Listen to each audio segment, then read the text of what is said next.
सितम सहके भी चुप हैं तो वफादारी हमारी है। अगर हम जिद पे अड़ जाएं तो सरदारी हमारी है। ये ताजमहल लाल किला जिस पे तुम नाजा हो, हकीकत में ये पूछो तो फनकारी हमारी है। तार खा रंगे यूसुफ में चढ़ा था जलवे सरकार का, इसलिए होता है चर्चा मिस्र के बाजार का। रंग यूसुफ में चढ़ा था जलवे सरकार का। एक मतलब सुनिए कि कारखाना चल रहा है ये जो इस संसार का, मोजज़ा दर असल ये है अहमद मुख्तार का।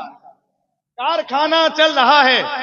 अमीरुल हक बुलबुल साहब, आपकी बुलबुल माशाअल्लाह अभी इनके मदरसे में आया था कितनी तारीख को, अजीब मामला है यार, इतनी जल्दी भूल जा रहे हैं ये। मोहब्बत के साथ जोर से कहिए सुभान अल्लाह। इसलिए होता है चर्चा मिस्र के बाजार का, हमने पकड़ा ही नहीं दामन किसी जरदार का। हमको सदका चाहिए सरकार से सरकार का। ये मलक जिन्नो बशर और सारी मखलूकात ही दोनों आलम पाते हैं सदका उसी सरकार का। ये मलक जिन्नो बशर और सारी मखलूकात ही दोनों आलम पाते हैं सदका उसी सरकार का।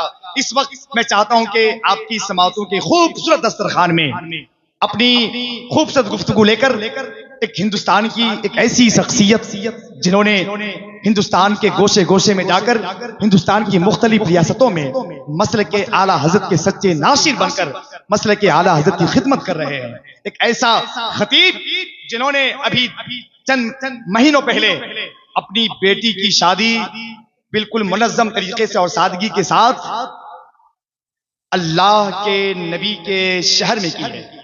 जोर से कहिए सुभान अल्लाह।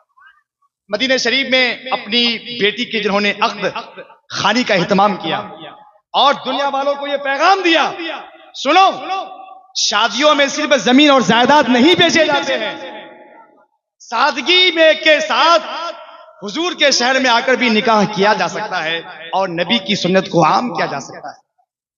लोग कहते हैं कि उलमा सिर्फ बयान करते हैं, आसिफ इकबाल उस जात का नाम है जो अमल करके भी दिखाते हैं।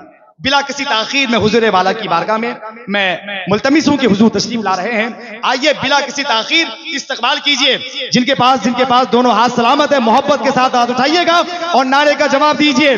नारे तकबीर, नारे रिसालत। इस कदर कौन मोहब्बत का सिला देता है, उसका बंदा हूं तो बंदे को खुदा देता है। उसकी सरकार में पहुंचा है हलीमे खस्ता जो गधाओं को भी सुल्तान बना देता है। लीजिए सुभान अल्लाह। तो क्या इजाजत नहीं मिलेगी तो क्या शेर नहीं सुनाऊंगा? मुझे सुबह की फिक्र करते हुए सुनाना पड़ेगा, समझ रहे? अल्लामा आसिफ इकबाल बैठे हैं, मुझे बिल्कुल कोई डर नहीं है। चार मिसरे सुनिए के सितम सहके भी चुप हैं तो वफादारी हमारी है। सितम सहके भी चुप हैं तो वफादारी हमारी है। अगर हम जिद पे अड़ जाएं तो सरदारी हमारी है।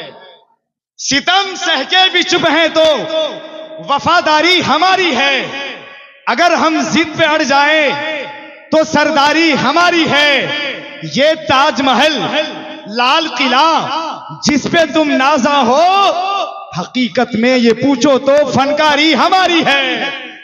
ये ताजमहल लाल किला जिस पे तुम नाजा हो, हकीकत में अगर पूछो तो फनकारी हमारी है।